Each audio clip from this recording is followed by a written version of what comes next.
Ahora sí que soy agradecer vuestra presencia y espero que os guste tanto, bueno, que haya gustado la obra como la charla que va a hacer Fernando. Ya veréis que es muy interesante. La obra esta que veis, la Capilla Sixtina, de hecho, la motivación que tenía yo por hacer la obra... ¿Ahora me oís mejor? Sí. Vale. Bueno, yo lo que pretendía era, de alguna forma, expresar lo que se dice origen y consecuencia, ¿no? El origen de los conflictos los veo muy arraigados a los fanatismos, a una serie de incomprensiones. Por ejemplo, la mala interpretación de las propias religiones, ¿no?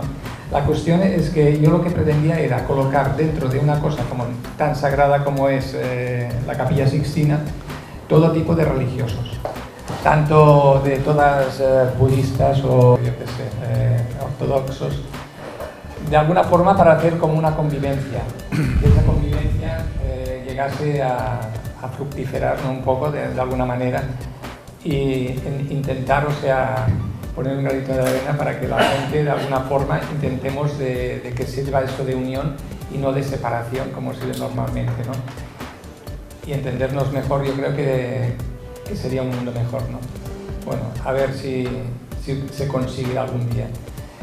Bueno, yo he hecho este trabajo durante bastante tiempo para poder un poco colaborar en nuestra sociedad, ¿no? La deshumanización que estamos viviendo.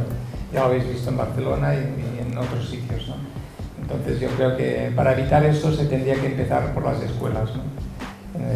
Con los niños. Y intentar pues de cambiar todo. Y siempre he dicho de que si fomentásemos más el arte en las escuelas, probablemente un niño que le guste el arte o la música es muy difícil que te queme un bosque o que te ponga una bomba en ningún lugar. Pienso que crearíamos una sensibilidad muy interesante. Luego, bueno, no sé, en el aspecto este de... Yo antes me basaba mucho en el blanco y negro para el pasado, que es la parte formal. Que no me he preparado nada, yo hablo así. Digo, bueno, la parte formal, o sea, de la obra, antes yo era siempre blanco y negro, por un lado, o sea, que era el pasado, y el color era el presente. Entonces me pareció que si yo podía colocarme en el pasado, ¿por qué no los del pasado podía traerlos al presente, ¿no? Y entonces empecé a colocar más color en los del pasado, y bueno, ahora mis obras tienen como más color que antes, ¿no?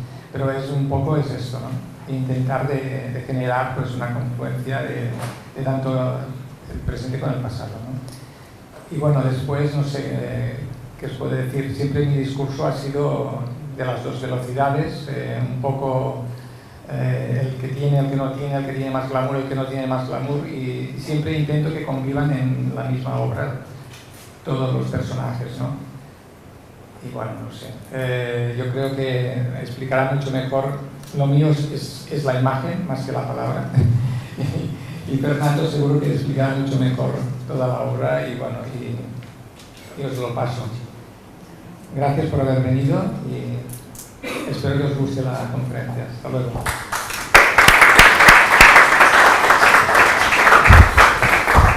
Bueno, en primer lugar, muchas gracias por estar aquí esta tarde-noche. Gracias a la Galería Contrast por invitarme a dar esta charla. Cuando me contactó primero Lluís Barba y luego la gente que trabaja aquí en la galería, acepté encantado porque me apetece siempre mucho venir a Barcelona. Soy del Barça y además, bueno, pues tengo una relación con la ciudad desde hace mucho tiempo, y encima era de la mano de una exposición de Barba al que conozco desde hace ya muchas décadas. Nos conocimos en el contexto del arte internacional, es decir, nos hemos visto la mayor parte de las ocasiones en América Latina, en Caracas, nos hemos visto en Buenos Aires, nos hemos visto en México, nos hemos encontrado en las bienales, y la verdad es que en todo ese proceso no solamente es habernos encontrado físicamente, sino haber compartido un diálogo. Hice un texto ya hace mucho tiempo para Lluís, cuando colaboraba con una galería costarricense de Carpio, con el que estuvo mucho tiempo, y en distintas ocasiones me ha llamado o ha tenido la confianza de decirme que por qué no volvía a escribir sobre él, y cada vez que me lo ha propuesto me ha apetecido, y por tanto cuando me dijeron que si tenía interés en venir, pues encantado. Además, la forma en la que me lo plantearon era una forma muy abierta, en la que se me decía que por qué no conversábamos o hablábamos sobre arte contemporáneo, y así lo planteé, y fue ese tiempo que hemos tenido, que la verdad ha sido rápido, porque era como decir, ¿qué tal si lo montamos para el comienzo de la temporada, para la reentrée, para la reapertura? Pues pensé, ¿por qué no plantear una reflexión, que es lo que voy a hacer, sobre qué es lo contemporáneo del arte contemporáneo? Es decir, es una de las cosas que me parece que, por lo menos a mí me interesa más, que es saber de qué somos contemporáneos, porque no deja de ser una cuestión paradójica, que es la de en qué medida se puede hacer museografía o historia de un arte que está sucediendo y que es actual. Como sabemos, algunos de los espacios del arte contemporáneo, como el propio Reina Sofía, se llama Museo de Arte Moderno y Contemporáneo, y el propio MoMA es un museo de arte moderno, el Museo de Arte Moderno, pero también atiende al arte contemporáneo. ¿Y qué apuesta es la que estamos haciendo en el filo de la contemporaneidad? Es decir, una pregunta casi de tipo, vamos a decir, filosófico o casi ontológico, ¿qué es lo contemporáneo y qué es la actualidad? Y en qué medida la actualidad no solamente es la urgencia de los acontecimientos, las noticias o la información, o el tsunami de lo que nos llega a través de las pantallas de Facebook, de Instagram, o de la cultura blogger o de la viralización contemporánea, sino qué es lo que hay que decir en un momento presente, que es un momento como todos de conflictividad. Es decir, qué es lo que habría que contar hoy, y sobre todo tratando de contextualizar en una exposición, en relación con un artista, en relación con el debate de lo presente. Además, en la medida en que, pues aunque no había visto la exposición, sí sabía que trataba sobre la Capilla Sixtina, que es una obra que a mí me horroriza, ¿no? Es decir, que me parece que es una obra pues realmente muy mistificada, pero que no deja de ser una obra que es una tortura visual. Todos los que hayáis ido al Vaticano sabéis qué tipo de tortura es ir a ver la Sixtina. Y por otra parte es una obra que cada vez que he tenido la ocasión, y llevo creo que 28 años dando clase en Roma, pues siempre lo pongo a caldo y mis alumnos se enfadan mucho, pero realmente es una obra nauseabunda, ¿no? Es decir, primero tienes que estar haciendo allí cola en los museos vaticanos, horas y horas y horas, luego subes la escalinata vaticana, haces allí una espera, hay unos carteles como en tipo parque de atracciones, ¿no? Parque temático, donde te dicen 3 horas para la Sixtina, ¿no? Entonces ves que avanza aquello a paso de tortuga, finalmente te queda 2 horas para la Sixtina y vas allí, y encima hay unos cartelones donde te van explicando lo que vas a ver, ¿no? Entonces ya sabes lo que vas a ver, ¿no? Es decir, sabes todo el gran mogollón que hay arriba montado, que vas a ver el origen del mundo, que vas a ver todos los episodios bíblicos, y dice uno, bueno, esto va a ser horrible porque ya sé lo que voy a ver, encima me lo están explicando y llevo horas esperando para verlo. Pero sobre todo lo que más me asombró es que, como todo el mundo sabe, por mor de la masificación y de la urgencia de ver lo que ya sabemos que vamos a ver, es una especie de déjà vu turístico permanente, pues te pasan de largo por la estancia de la Signatura. Es decir, todos los turistas que van ya pasan de largo por delante de la estancia de Rafael. Y como, claro, yo, igual que puedo decir que la Sixtina me parece un bluff estético, sin embargo, la estancia de la Signatura es uno de los grandes espacios del arte y de la visualidad, de la historia, de la cultura, entre otras cosas porque se encuentra en la Escuela de Atenas, ¿no? Yo conseguí, después de dar mucho la brasa, que me hicieran un pase permanente para poder estar en la estancia de la Signatura sin pasar por la cola de la Sixtina. Con lo cual he pasado muchos días de mi vida pues viendo a legiones de turistas camino de la Sixtina, mientras yo estaba disfrutando en soledad absoluta viendo la Escuela de Atenas, ¿no? También ha trabajado Lluís sobre la Escuela de Atenas y sobre Rafael, pero bueno, saber que se ha metido en este gran jardín, ¿no? En este gran Belén, en el que hay un revoltijo de cuerpos, y sobre todo es una obra, como sabéis, en su propio proceso constructivo, en la que Miguel Ángel quiere demostrar que es capaz de hacer algo que no sabe hacer, porque realmente comienza y se le quedan las figuras pequeñas porque no ha calculado la distancia desde la que se van a contemplar. Es una obra que le encargan para demostrar sus opositores, que son sobre todo Bramante, quieren demostrar, y Rafael, que Miguel Ángel no es tan buen artista como pretende. Es decir, esta obra es una trampa de oso. Le ofrecen que haga la Sixtina para demostrar que no es capaz de hacer pintura al fresco como son capaces de hacerlo en la pintura ornamental Rafael y el propio Bramante. Y he tenido también el privilegio, y paso a la conferencia, de estar presente durante la restauración de los techos de la Sixtina. Fue una de las experiencias más graciosas de mi vida porque me permitieron, dado que tenía ese rol de catedrático de Historia del Arte en Roma, la Sapienza, ir a ver cómo se estaba restaurando, y iba los días en los que se le quitaba los calzones a los personajes de la Sixtina. Como sabéis, en la restauración muy debatida se buscaron los colores originales de Miguel Ángel y aparecieron unos colores muy intensos, casi de cómic. Los que por edad vieron la Sixtina pre-restaurada y restaurada saben el cambio increíble que supuso la aparición de los naranjas, ¿no? Y de unos rojos muy intensos, como sucedió con la restauración de las Meninas, donde a base de restaurar las Meninas se le quitaron los barnices y se buscó el reflejo del rey, ¿no? Porque dijeron que los reyes se veían muy claramente en el fondo del cuadro. Bueno, había un conservador del museo tremendamente delirante que se declaró monárquico y dijo que allí aparecían los reyes, y buscando los reyes en el reflejo del espejo casi se carga el cuadro, porque no aparecían los reyes ni por asomo. Era como republicano el cuadro de Velázquez, ¿no? Entonces le quitaron los barnices, y al final, quitándole los barnices, le quitaron los barnices históricos.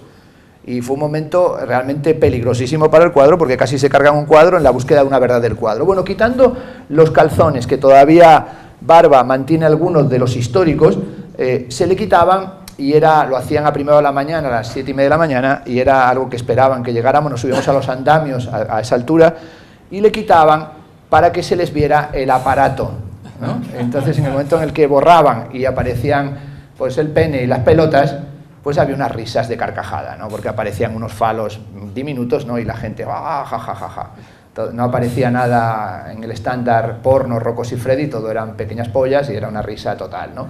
Y estábamos siempre en esa broma macabra que era tratar de ver en pelotas a los personajes de la Sixtina, cuando un día, borrando los calzones de algunas figuras, vimos que no había cuerpo debajo. Es decir, que Miguel Ángel puso a algunos personajes directamente con un paño de vergüenza. Bueno, esta idea de que hay cuerpos que no tienen sexo y sexos que producen risa han hecho que siempre contemple esta escena como una escena delirante. El propio restaurador dijo que tal vez la única parte de la Sixtina, lo dijo el que coordinaba la restauración, el jefe del proyecto de Beni Culturali de Roma, que tiene interés de la Sixtina, es el lugar en el que se mezcla el techo con la pared y con el suelo. Es el lugar donde se encuentran las sibilas y los profetas. Y ahí hay un personaje muy curioso en la historia de lo bíblico y también del arte, porque genera una dinámica muy particular, que es Jonás. Cuando entré a ver la Sixtina de Barba, lo primero que traté es de encontrar dónde está Jonás, y creo que da una versión Barba muy brillante, porque Jonás se encuentra sentado en el lugar en el que la estructura del techo con respecto a la pared establece una cierta curvatura, donde introduce también un simulacro de curvatura arquitectónica. Ahí está Jonás con un movimiento de piernas en el que parece que se va a caer y también se intenta sujetar con la tensión de las piernas. Es el famoso episodio de Jonás, que ha sido tragado y ha resucitado. Y lo que introduce Barba, y es el comentario que haré para empezar la charla, es que el espacio que cumple Jonás, que en el fondo dentro de la Biblia es un resucitado, y es una prueba iniciática de resurrección, siendo tragado por un monstruo, es el lugar en el que en la pieza de Barba se introduce Steve Jobs. Es decir, esa especie de presencia de Jobs como sujeto contemporáneo de la resurrección. No una resurrección porque estuviera tragado por el monstruo del mar, ¿no? De ese lugar donde no hay corderos, como se dice en la Ilíada, sino que hubiera sido tragado por el propio aparato de la tecnología. Es decir, es un resucitado de Silicon Valley. Esto daba pie para que yo pensara en esta charla, que tiene que ver con la historia del arte en general, con la estética, con el sistema del arte o el mercado del arte, y con qué condiciones de posibilidad tiene el arte para ser un ámbito que se despliega hoy, que nos da multitud de problemas económicos, sociales, comunitarios, pero sobre todo que el arte parece como una especie de problema conceptual, ¿no? Es decir, es un problema que hace que se nos caliente mucho la cabeza, ¿no? Esa cosa que pasa a veces cuando dice la gente que sale del museo con la cabeza caliente y los pies fríos, o con los pies cansados y la cabeza vacía, ¿no? Por tanto, he puesto aquí una imagen que no es de Barba, pero que es de un artista muy cercano a mí, que también conoce Luis, que es Bernardí Roig, y es un letrero enorme que pone "cuidado con la cabeza". Bueno, este es el letrero que pusimos en la exposición de Bernardí Roig en Alcalá 31, en su exposición reciente el año pasado. Estábamos buscando una exposición y, como somos muy pedantes, la titulábamos Metamorfosis, en relación con Ovidio, y salimos por la noche a tomar unas copas en el del Diego, en el Coqui, por el centro de la ciudad, y al bajar a recoger el coche ya muy tarde, casi nos damos con un cabezazo con una viga que había en un parking, y vimos que ponía claramente "cuidado con la cabeza". Y dije, este es el título de la exposición, "Cuidado con la cabeza", porque claro, en esta vida puedes ser filósofo, sociólogo, psicoterapeuta o autor de bestsellers o incluso Paulo Coelho, pero hay que tener cuidado con la cabeza, porque vas por ahí haciendo el tonto, te pegas un cabezazo y te abriste la cabeza.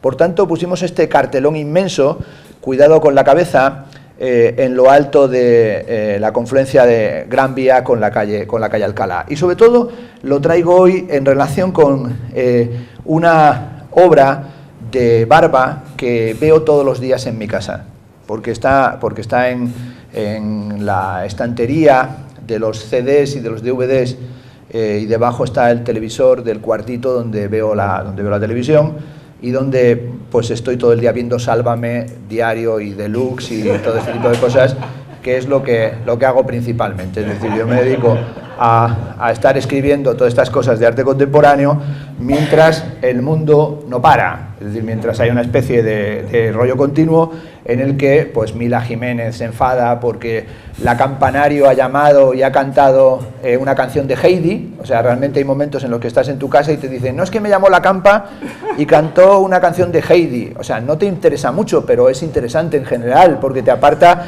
del mogollón mental. Hay gente que solamente del ámbito de la cultura dice que está escuchando a Schoenberg y viendo películas de Jean-Luc Godard y leyendo textos de Teodoro Adorno. Es mentira, están viendo Sálvame y están viendo el programa Ana Rosa y están, como todos, metidos en la melé, ¿no? Porque cuando no estás viendo esto, yo estaba escribiendo esta conferencia, ahora vamos a ella, mientras los días estos del Parlamento, aquí del Procés, ¿no?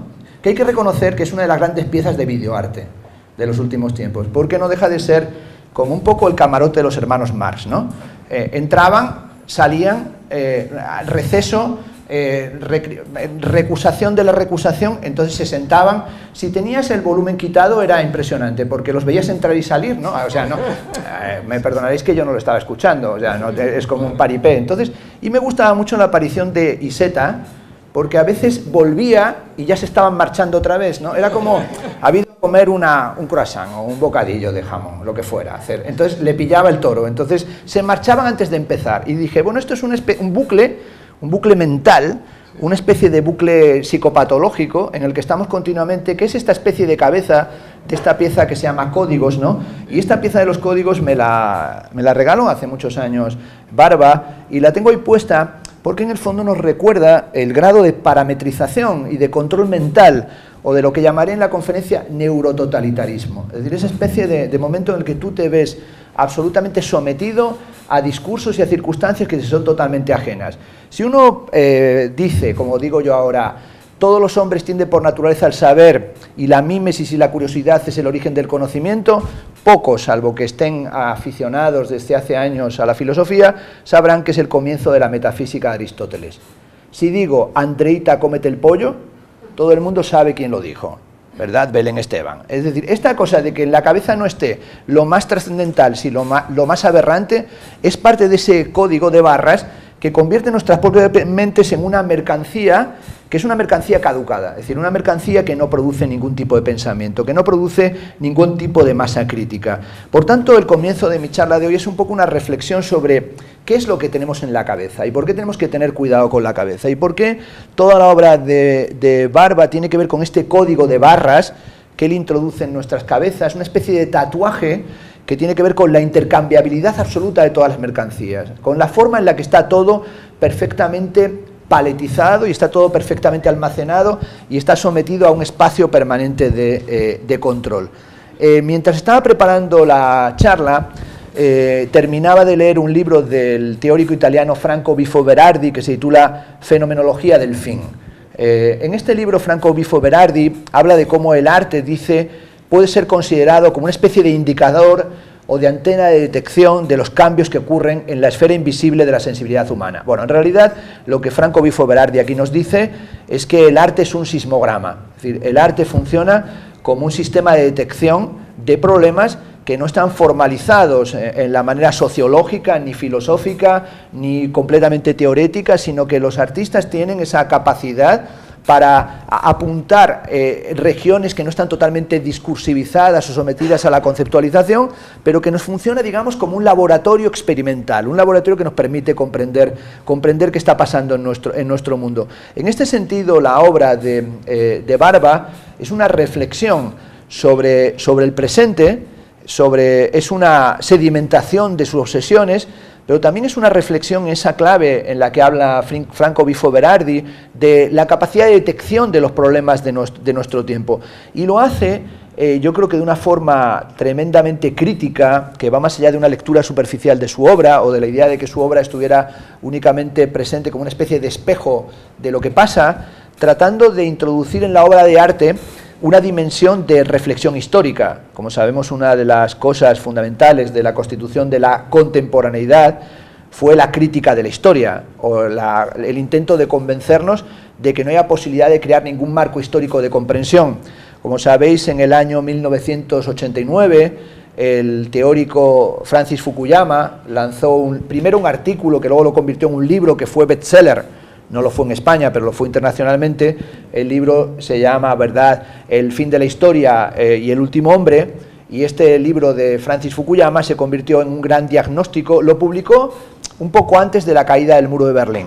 Es un libro que desde el principio fue muy discutido, fue muy comentado, también llamó muchísimo la atención porque Fukuyama no era un filósofo académico, sino que se supo rápidamente que trabajaba en el Pentágono, es decir, trabajaba en el Departamento de Defensa de los Estados Unidos, y le habían encargado un informe geoestratégico sobre la posibilidad que tienen los Estados Unidos de dominar económicamente a los gigantes económicos de Asia-Pacífico, cuando Asia-Pacífico, sobre todo Japón, Cool Japan y Corea, comenzaban a verse como grandes potencias económicas sin tener un despliegue militar, es decir, sin participar del orden militar, pero se veía ya el ascenso de nuevos poderes económicos en el mundo antes de que China, al final del siglo XX, comenzara a ser la gran potencia económica mundial. Y Fukuyama, de origen japonés, le pidieron que investigara qué estaba pasando en esas economías y en ese campo cultural, y sacó este diagnóstico de que nos encontrábamos en el fin de la historia y que se había terminado lo que llamó Hegel,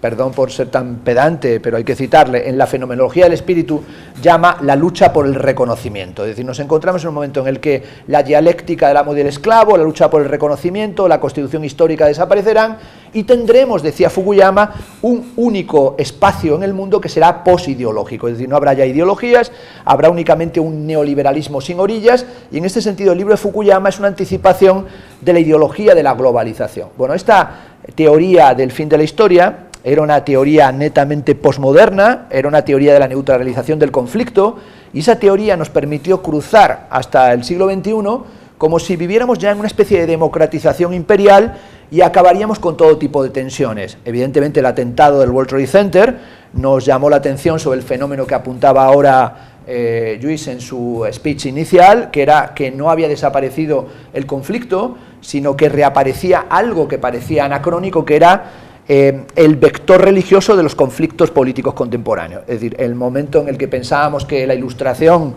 desde Voltaire, d'Alembert, Diderot, sería un proceso de secularización, y nos dimos cuenta de repente que no, que los factores identitarios y de conflicto en el mundo tendrían una base religiosa, y ese espacio que otro gran carcamal teórico como Huntington llamó choque de civilizaciones, sería en realidad el neoimperialismo de las emergencias de una rabia que transformaría el mundo en un mundo sometido a la lógica de la propaganda, ¿no?, que es la lógica del terrorismo. La definición del terrorismo del año 1848 de Probst sigue ahí. El terrorismo es propaganda por los hechos, es decir, es un sistema de propaganda. El terrorismo no genera más muertos que cualquier otro fenómeno, como los tifones o como los accidentes de tráfico. Lo que hace es que está presente en la primera plana de la información. Basta recordar los atentados recientes de Barcelona para ver cómo se sigue en un ultra reality show del terror, minuto a minuto, dando una información que genera una escalada del efecto del terror.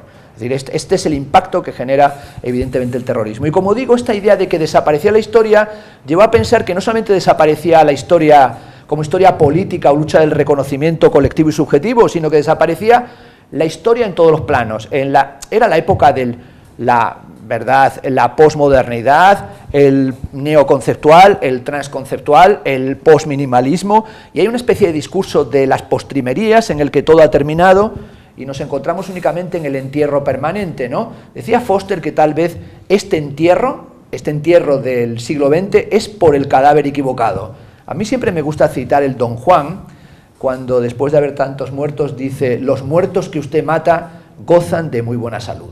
Es decir, después de en el siglo XX haber asistido a la muerte del sujeto, a la muerte de la historia, a la muerte del referente, a la muerte de la filosofía, a la muerte de la política, a la muerte de las ideologías, nos dimos cuenta a partir del 11 de septiembre del 2001 y a partir de la crisis del año 2007 del sistema económico, la caída de Lehman Brothers y la expansión de la crisis económica mundial, que la historia no había desaparecido, que hay un retorno de la historia. Decía Barbour que la historia del arte es la historia de las miradas sedimentadas en los cuadros. Es decir, la historia del arte es la forma en la que cada época va mirando la propia historia del arte. En este sentido, cuando Barba retorna o recupera o recicla o repinta o refotografía y reinterpreta las Meninas de Velázquez, lo que está haciendo es sencillamente regresar a uno de los grandes repliegues de la historia del arte. Cuando Pacheco ve las Meninas de Velázquez, hace una de las preguntas más fabulosas de la historia de lo velazqueño. Ve el cuadro y le pregunta: ¿dónde está el cuadro? Me estás enseñando un cuadro y es un cuadro que solamente vemos el reverso del cuadro. Es el espacio del repliegue de la representación sobre sí. Por eso cuando se acaba esta imagen que tiene algo de Pistoletto, ¿no? Parece un espejo de Pistoletto reinterpretado por Barba, en el que el turista y el que contempla el cuadro se coloca dentro de la propia pintura, nos habla de qué son hoy las obras maestras de la historia del arte.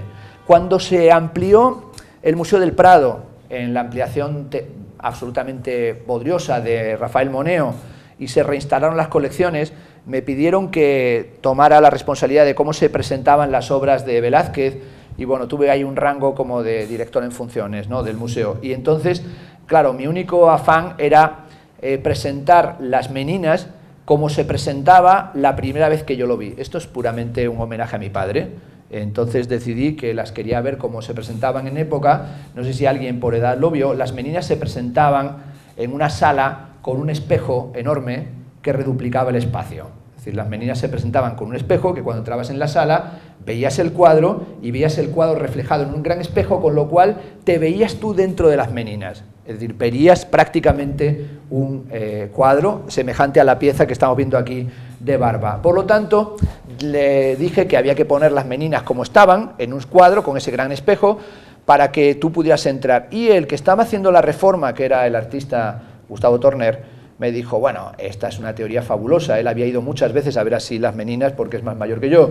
Y me dijo: pero vamos a ver, vamos a colocar las Meninas de una forma más contemporánea. Me pidió que no fuera al museo durante una semana para hacer lo que le diera la gana, y entonces cuando fui vi las Meninas como están ahora, que si habéis ido sabéis cómo están. Están las Meninas en una sala enorme, gigantesca, en las que aparece un sello. Es decir, cuando uno entra a ver las Meninas, no sé si habéis ido al Prado, pero si entráis vais a llorar, es de pena. Ves que el cuadro es como un sello de pequeño, es una cosa diminuta. Y han puesto todos los cuadros de Velázquez que tiene el Prado alrededor de las Meninas. Con lo cual ves allí la fragua de Vulcano, ves unos personajes a caballo, y es como una sensación de que algo ha pasado rarísimo. Es como si hubiese entrado Barba y ya la propia sala del Prado está llena de gente. O sea, allí ya dice, esto está que no se cabe. O sea, todo. Y al verlo le dije a Torner, Torner, vaya cagada. O sea, esto es horroroso. Nos van a colgar por los pulgares, nos van a matar, nos van a decapitar en la Plaza Mayor. Esto es lo más sórdido que se ha hecho en la historia de la representación. ¿Se puede hacer algo más miserable que esto? Que ves el cuadro y hay una cantidad de pared por encima, habían puesto encima unas telas de moagé por detrás que se parecía que habías tomado un tripio, que estabas allí alucinando con LSD, dije, esto no hay quien lo vea, y sobre todo toda esa cantidad de cuadros sórdidos, porque Velázquez, vamos a dejarnos de florituras, pintaba una sordidez absoluta, es decir, frente a una idea de el gran pintor que supera a todos los pintores. Vamos a ver, cuando Propercio, en la época del Imperio Romano, le dijeron, necesitamos poetas sórdidos, y dijo, hay que llamar a poetas españoles.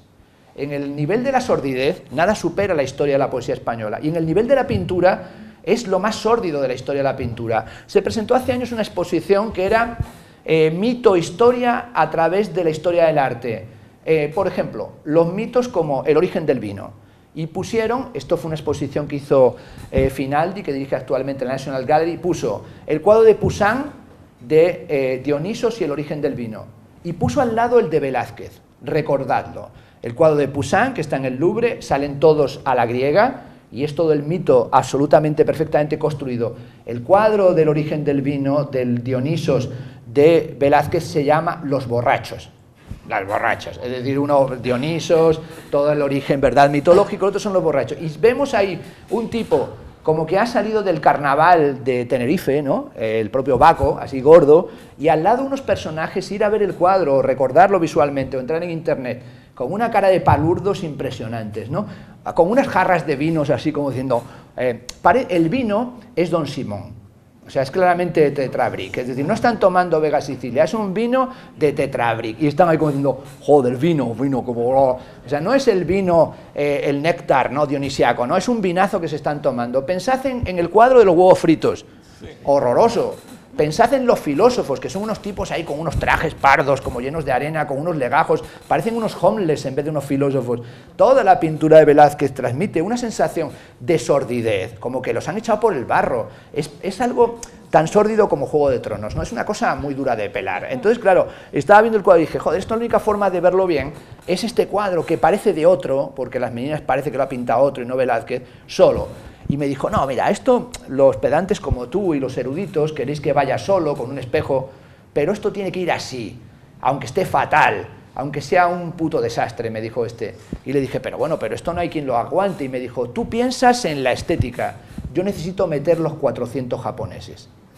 Y él pensaba en que tenía que estar el cuadro y 400 japoneses. Sean japoneses, o sean de Toledo, o sean de Tarragona o de Lleida, tienes que pensar en la obra y en ese impacto de los que están viendo la obra, que son una legión de ellos. Pensad en el Louvre, cuando en el Louvre bajabas allá a la pirámide y te daban la audioguía, y la audioguía del Louvre, que yo quedé ese día perplejo y me di cuenta de que estábamos en una nueva fase de la historia del arte, es una audioguía que dice, el Louvre en la voz de Jean Reno. Tú cuando tomas la audioguía del Louvre, es la audioguía del Código da Vinci, donde toman el bestseller y te van explicando los cuadros que salen en el Código da Vinci para que entiendas las claves, ¿verdad?, de todo el rollo del Código da Vinci que no aportan nada a la historia del arte, de forma tal que cuando tú entras a la sala de la Gioconda, como sabéis, está sola, esto sí lo saben hacer, sola la Gioconda en una pared y miles de personas acercándose hacia la Gioconda que están allí queriéndose hacer el selfie o la foto delante de la Gioconda. Les importa poco que a sus espaldas quede las bodas de Canaán de Veronese, que es un cuadro gigantesco y mejor que la propia Gioconda, pero no tienen ningún problema en acularse contra el pedazo de cuadro porque ellos quieren hacerse el gesto de reconocimiento, como aparece aquí, dentro del espacio de la pintura, tal y como lo presenta Barba. Hace no mucho tiempo, viniendo a ver un galerista aquí en Barcelona, no diré quién, pues me dijo, mira, Fernando, tú vives en Madrid, y me dijo, joder, Fernando, yo es que soy del Real Madrid. Y entonces me sacó el carnet del Real Madrid y le dije, bueno, es que yo soy del Barça. Y me dijo, ¿sabes una cosa, Fernando? Me he hecho este carnet para vender cuadros en Madrid, pero soy del Barça. Y me sacó, y entonces tenía los dos carnets, el del Barça y el del Madrid, como Satán y Dios, todo lo tenía allí. Y le dije, joder, pero una cosa, colega, ¿tendrás el del Español? Y me dijo, sí, tengo uno de mis hijos que de cuando en cuando saco, como diciendo, hay que poner una mano así y otra así. O sea, ese tenía de todo un poco para dar y tomar. Y dije, pues muy bien, o sea, adaptativo, no vas a andar ahí soltando el rollo. Yo cuando el año del centenario iba a clase en la universidad en Madrid, en el metro con la camiseta del centenario del Barça, Pues claro, me llamaban de todo, ¿no? Me ponían a parir, me llamaban sinvergüenza, degenerado, pero sin embargo, el ir así con un carnet guardado y decir, en Madrid saco uno, en Barcelona saco otro, pues vas funcionando y nadie te pega la bronca, ¿no? En cierta medida, la clave de la cultura contemporánea tiene que ver con aquella imagen maravillosa de la Biblia, esto también es bíblico, lo que ha hecho aquí Barba, que es el Noli Me Tangere, ¿no? Perdón por irnos a un sitio tan lejano, ¿no? Esta es una de las escenas más maravillosas de la historia de lo crístico.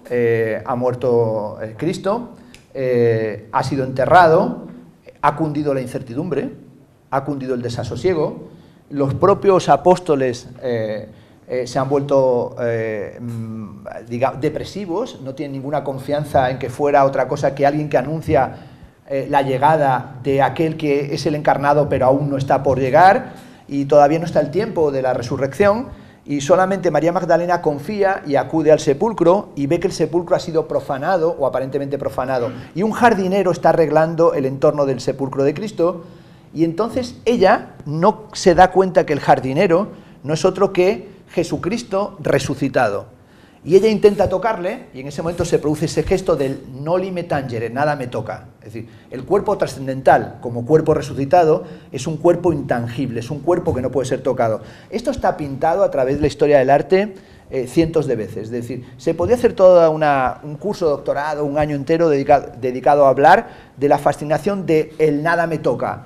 Y en cierta medida, en qué medida uno de los temas fundamentales de la cultura y del comportamiento social es el miedo al contacto, el miedo a lo que te toca y la necesidad de mantener cosas que no te tocan, que tienen que mantenerse siempre a distancia. Y este gesto en el que la mano, si veis los cuadros de María Magdalena, es una mano que va siempre a la altura de los genitales de Jesucristo, siempre. Porque si hay que buscar consistencia, hay que buscar consistencia.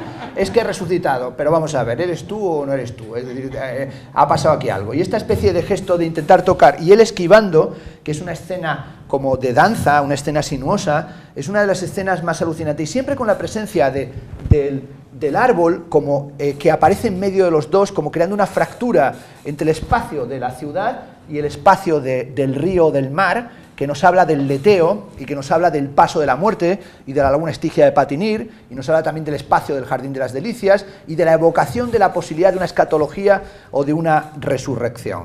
Yo creo que nosotros estamos hoy en ese mundo del nada me toca, que aparece una y otra vez a través de nuevas formas de visibilidad. Por ejemplo, el artista Elisa Antila, en este vídeo que se llama Miss Me, nos presenta a una chica encerrada y rodeada de tecnología que destruye su propia habitación y que no quiere tener contacto ya con el mundo, que quiere vivir bunkerizada. Es decir, hay momentos en los que uno dice, bueno, no quiero ya entrar en ver la tele, no quiero entrar en internet, no quiero estar en Facebook, se desconectan completamente porque dicen, bueno, basta entrar ahí y es todo un gallinero, ¿no? Es decir, hay momentos, por un lado, hay gente que entras en internet y está y los gatos para abajo, ¿no? Que si mi gato, y mi gato, y mi gato, y eso es... Y dice, pero bueno, ¿de qué palo vas? Estás mal de la cabeza, tanto gato.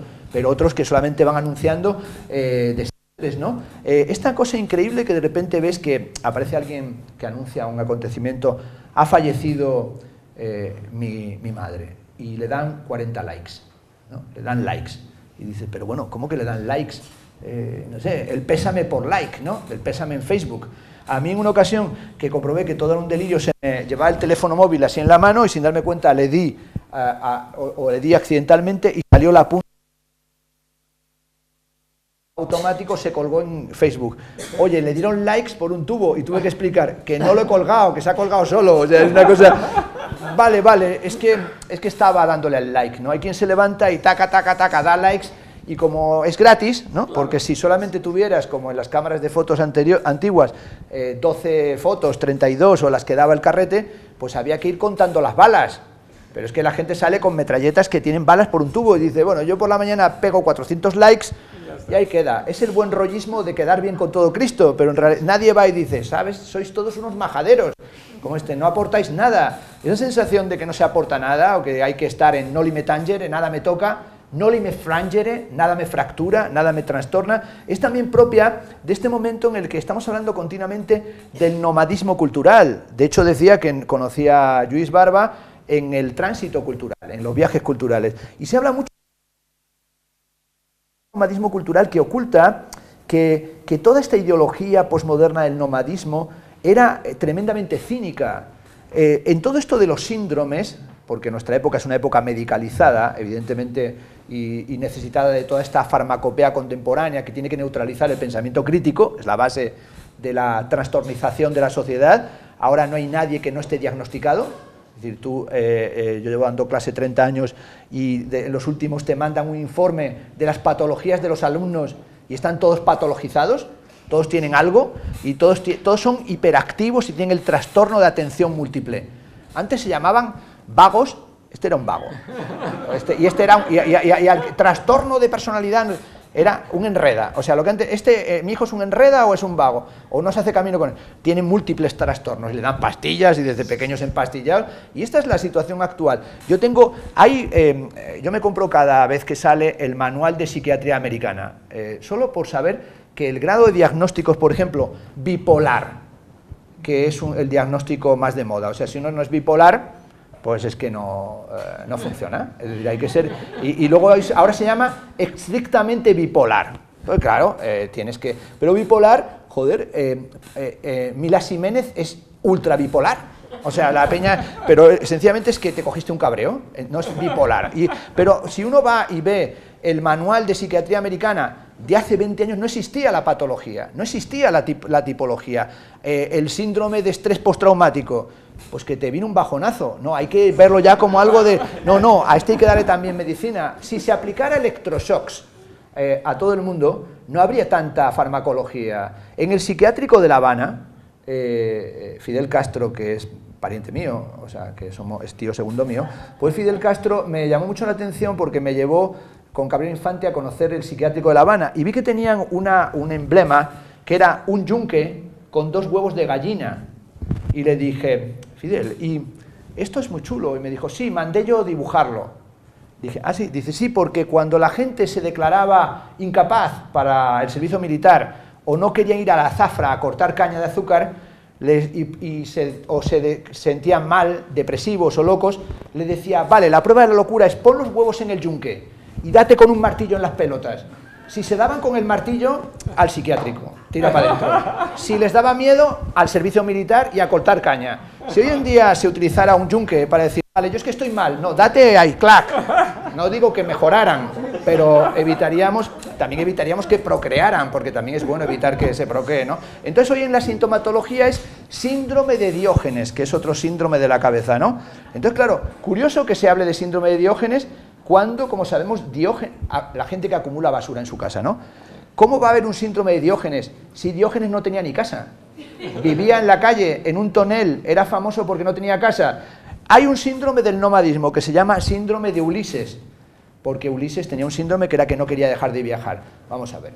Ulises no estaba viajando, no estaba haciendo un todo incluido a Cancún, quería volver a casa. Una cosa diferente es que cuando vuelves a casa te líes un poco en la noche, o sea, ya lío, encuentres magas, encuentres un cíclope, o sea, pero él quería volver a Ítaca, no estaba de viaje, no iba a Costa Polvoranca, no estaba en Magaluf, no estaba tomándose un gin tonic. El nomadismo cultural es que mientras estamos hablando del nomadismo y estamos en todos los debates sobre la turismofobia o la turismofilia o sobre el devenir económico de las sociedades que se basan en la economía del turismo, nos olvidamos realmente de que unos van en el todo incluido y otros están en esos éxodos y diásporas donde solamente está como destino la muerte y no el todo incluido. Y eso aparece en la obra de Barba de una manera continua en las piezas actuales, es decir, cómo todo ese viaje simbólico, toda esa first class de la cultura occidental oculta todo ese otro viaje de dolor y de sufrimiento que no lleva a ningún sitio, es decir, que lleva sencillamente a la muerte y que lleva sencillamente a la destrucción y lleva completamente al desarraigo. El premio Nobel Naipaul hablaba de esa vivencia del desarraigo como una de las grandes vivencias contemporáneas. Es decir, yo creo que ser artista es estar entre lenguas y estar entre procesos creativos, ¿no?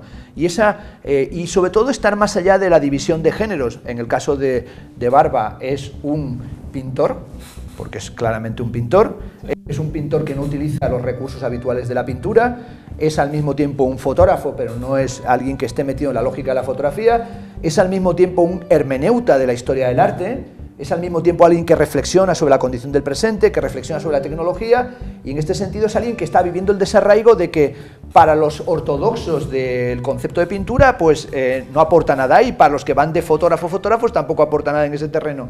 Por lo tanto está en esa especie de in-between, en ese espacio intermedio que es siempre un espacio de conflictividad. Pero nos preguntamos, ¿qué es estar aquí? ¿O qué es estar en un terreno concreto?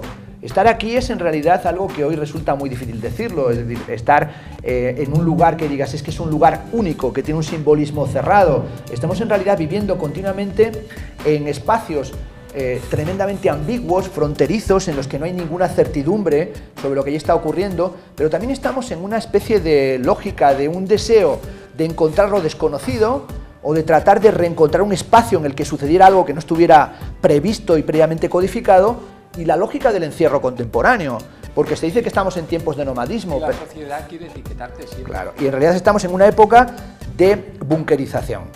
Veía, una de las cosas que me interesó mucho desde hace tiempo, es la práctica de Ikikimori, ¿no?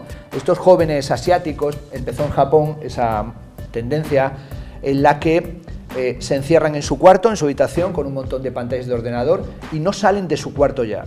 Y esta especie de autosecuestro, ¿no? Secuestrado dentro de tu habitación sin salir, conectado con todo, pero en realidad sin moverte de nada, es parte del pseudonomadismo contemporáneo, que es un sedentarismo, que es esa situación de estoy conectado con todo. Una de las cosas que más alucina a uno es cuando crea lo que se llama ahora eventos, ¿no? Esta conferencia, y entonces los cuelgas en Facebook. Y hay gente que puedes poner la opción acudiré.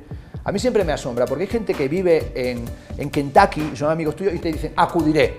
Y entran ganas de llamarle y decirle, perdona, tarao, ¿vas a tomar un avión para venir a Barcelona a la Galería Contrast? No, es que no me he dado cuenta, le he dado a acudiré pues por quedar bien.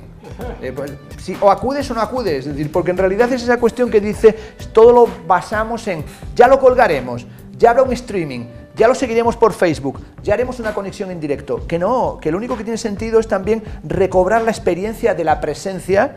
Y la experiencia, a mí siempre me dicen, graba las conferencias, no, si son buenas o malas lo serán mientras las estás haciendo. Como cosa grabada no aporta nada, es una especie de confianza únicamente en las prolongaciones pseudotecnológicas.